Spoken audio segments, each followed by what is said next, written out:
thank you nih, Mas Giring. Kebetulan kita ketemu di sini dan saya meminta izin waktunya sedikit. Ini udah record?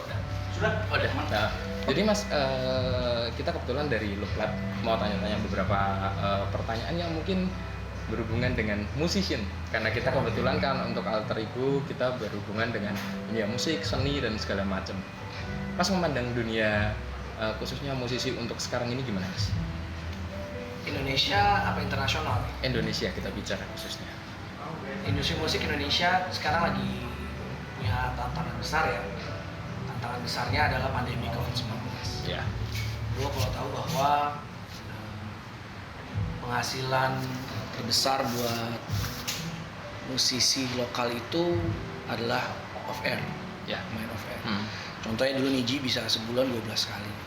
Ya, Sebulan apa 12? sebulan 12 kali. Terus bahkan ada banyak solois yang saya kenal kalau bisa sebulan 35 hari tuh dijalanin deh manggung ya. Iya. Dan begitu pandemi hilang langsungnya. Jadi tantangan terbesar buat musisi zaman sekarang adalah hilangnya sumber penghasilan dari off air yang sebetulnya kalau dilihat itu mengisi ya 75% sampai 90% penghasilan mereka dalam kurun waktu sebulan lah ya. Iya. Tapi kalau kita ngomongin lagi di dunia internasional, musisi-musisi seperti Rich Brian, Iya, sebenarnya. di 88 Rising itu yang saya tahu mereka nggak manggung juga aman. Karena royalti masih Karena royalti, Spotify, ya. YouTube, Ya. dan konten dan yang lain. Jadi basically mereka hanya fokus di creating new songs, new art, ya kan. Ya karena apa? Karena marketnya global. Makanya global ya. Ya, jadi semua musisi-musisi internasional itu sebenarnya ya mereka kehilangan juga pasti. Tapi mereka tahu bahwa sebetulnya main income mereka tuh dari royalties. Ya. Iya kan? Iya, iya.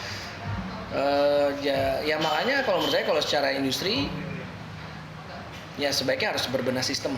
Ya, karena tidak bisa dipungkirin kalau yang di luar royalti still can alive. Kalau di Indo, waduh, masih Kalau ada di beberapa Indonesia sih permainan. ya bisa juga live ya, live. Just alive ya. Just live gitu kan. Cuma kalau makanya Indonesia itu industri performance-nya itu kayak industri live-nya itu luar biasa sih. Yeah. Dalam setahun kita tuh dapat job banyak banget lah. Yeah. Jadi memang terpukul sekali lah dengan COVID-19.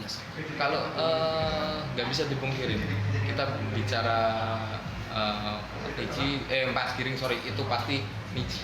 Ini saya beberapa kali aja salah. Cuman yang menjadi pertanyaan di waktu-waktu ini Mas Giring kan sempat ya beralih dulu untuk membangun yang lebih besarnya. Aku bilang dengan mungkin masuk ke hal yang lain, mungkin politikal atau segala macam. DNA musik masih ada nggak, Mas? Masih dong. Masih ya tetap. Masih.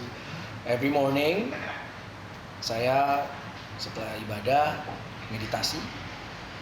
Habis meditasi saya pasti nyalain musik. Bisa musik klasik, bisa jazz. Oke.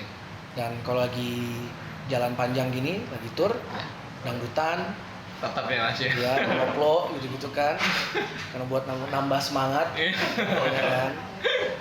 Terus saya jujur tadi malam sebelum konsolidasi bersama kader-kader PSI dengerin album Blur yang lama. Oke. Kalau menikmati musik masih lah, tetapi terbatas menikmati yang lama-lama. Mendiscover new music udah nggak. Jadi udah anak-anak saya lebih tahu musik-musik yang baru, nama-nama baru. Tapi kalau bikin lagu masih kayak kemarin waktu Februari 2020 saya mengeluarkan single judulnya Sendiri. Itu kan membuat ulang lagunya Om Krisya yang dibuat oleh Mas Guru Soekarno Putra. Dan di pertengahan pandemi saya membuat lagu juga yang saya rasakan untuk menyemangati semua orang yang masih harus bekerja di tengah pandemi. Judulnya Gusti Allah Rasare. Tahun ini saya mungkin akan ngeluarin 2-3 single. 2-3 single. Cuman kalau dulu kita berkarya for market. Itu berkarya buat bayar cicilan. Oh. Kalau sekarang saya berkarya buat membuat saya happy, dan untuk saya tidak merupakan DNA saya.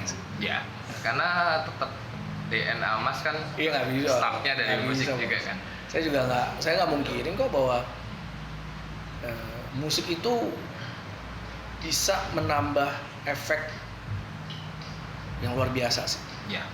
Contohnya jingle PSI, Mars PSI itu juga kan sekarang saya harus mikirin semua, dan itu bikin anak-anak lebih semangat berjuang. Build emosionalnya. Iya. Musik itu luar biasa. Mungkin ini saya tahu dengan waktunya Mas yang mungkin agak sibuk, kan ada satu pertanyaan pamungkas terakhir. Ini kan sebenarnya kita menaungi dari teman-teman seniman yang kurang lebihnya mungkin biasa disebut indie ya Mas ya. Musisi indie mungkin lukisan untuk pelukis segala macam. Kita menaungi di sana. Yang saya mau tanyakan untuk musisi indie, Mas, mungkin ada yang ingin disampaikan Mas, karena banyak musisi indie, musisi yang besar itu, sorry kalau mungkin saya salah, saat pandemi ini aja udah yang pusing dengan manggung-manggung segala macam. Tapi kalau musisi indie bahkan yang memang skalanya masih lokal, mungkin Mas ada sedikit masukan atau mungkin dorongan moral buat mereka, karena banyak teman-teman yang memang still on struggle juga sih. Iyalah, kalau still on struggle, we all struggling. Ya. I think Mas Eko juga pasti struggling juga. Pasti. Mempertahankan coffee shopnya, perusahaannya, cash flow dan cash flow. Mungkin saya cerita dulu ya. Basically di era digital ini semenjak ada Spotify dan YouTube, udah nggak ada lagi sih menurut saya perbedaan antara musisi indie sama mainstream. Oke. Kalau menurut saya. Ya. Dulu apa sih yang bedain musisi indie sama mainstream? Label. Ya. Label berarti memiliki uang lebih besar untuk masuk ke jaringan marketing yang lebih besar, yaitu dulu MTV. Dulu patokan MTV. Ya, dulu patokannya masih MTV. Semua apa yang kita lihat di MTV itu berarti lagi happening. Ya. Jadi pada dasarnya ya semenjak MTV sudah berbeda, mudah pindah structure, dan sekarang semuanya patokan adalah YouTube, dan semua orang memiliki kesempatan yang sama di YouTube. Udah nggak ada bedanya. Udah nggak ada bedanya. Kita bisa bikin karya, upload karya sendiri juga ke sana langsung ya. Bikin karya, upload ke YouTube, dapat royalti dari YouTube, bisa dapat royalti dari Spotify, Joox, dan semua digital streaming platform, ya kan? Berarti bisa dibilang tinggal konsistensinya musisinya aja. Ya, satu konsistensi itu paling benar. Banyak saya lihat ya, contohnya paling simpel 88 Rising. Saya sempat nanya gitu, kebetulan lumayan deket lah ya sama mereka ya. Kalau pada 88 Rising tiap berapa bulan ngeluarin single sih, ngeluarin video klip gitu. Kalau kita kan dulu bikin album lama, mikir gojok gitu, terus baru keluarin. Enggak, nih mereka enggak, keluarinnya terus. Diskus sama labelnya aja udah makan waktu berapa lama sendiri sih? Pas saya search lagi, 88 Rising itu punya bisnis model yang luar biasa menurut saya. Pertama, mereka itu benar-benar menyediakan platform agar para artisnya di dalam terus berkarya. Jadi kayak Rich Brian gitu. Dikasih laptop, diajarin produser, diajarin bikin lagu, lagunya dikasih ke produser, tayang. Stephanie Putri juga gitu, Nicki juga seperti itu. Jadi bisa setiap sebulan sekali atau 2 bulan sekali ada single baru, video klip baru, single baru, video klip baru. Ya disitulah deh how they make money, ya konsisten. Gitu. Sedangkan banyak musisi lama yang masih berkutik dengan kita harus bikin album yang super keren. Zaman sekarang menurut saya album udah gak relevan. Single ya Mas? Lebih ke single ya? Relevan. Single-nya terus dar. Stephanie Putri itu single terus. I Love You 3000 gila lah. Terus Rich Brian dulu, Nicki juga seperti itu. Dan yang paling penting adalah musiknya harus ngikutin dengan kebiasaan anak muda zaman sekarang. Nah, coba perhatiin nih. Kalau zaman dulu, musisi 80-an, 90-an, 80-an deh, itu bikin lagu kan 5 menit, 7 menit, ada 10 menit, intronya aja panjang. Sekarang nggak bisa bro. Hotel California, gitarannya udah 7 menit, 3 menit gitaran doang gitu. Iya kan, walaupun itu masterpiece ya. Sekarang nggak bisa bro.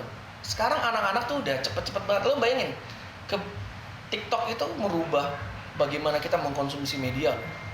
Set, nggak suka lewat, suka nonton sebentar udah selesai lewat, iya kan? Dan musik akan menjadi seperti itu. Makanya kalau teman-teman lihat ATR Rising, itu lagu-lagunya paling cuma 3 menit, udah selesai. Coba lo perhatiin, Joji lagunya 3 menit, Brian lagunya cuma 3 menit, Nicky paling cuma 3-4 menit. Tapi tau gak tujuannya apa? Semakin banyak lagu yang diputar, semakin banyak royalti yang masuk dong. Iya. Karena Spotify kan, digital itu kan, lo dapet royalti ketika lagu lo didengerin.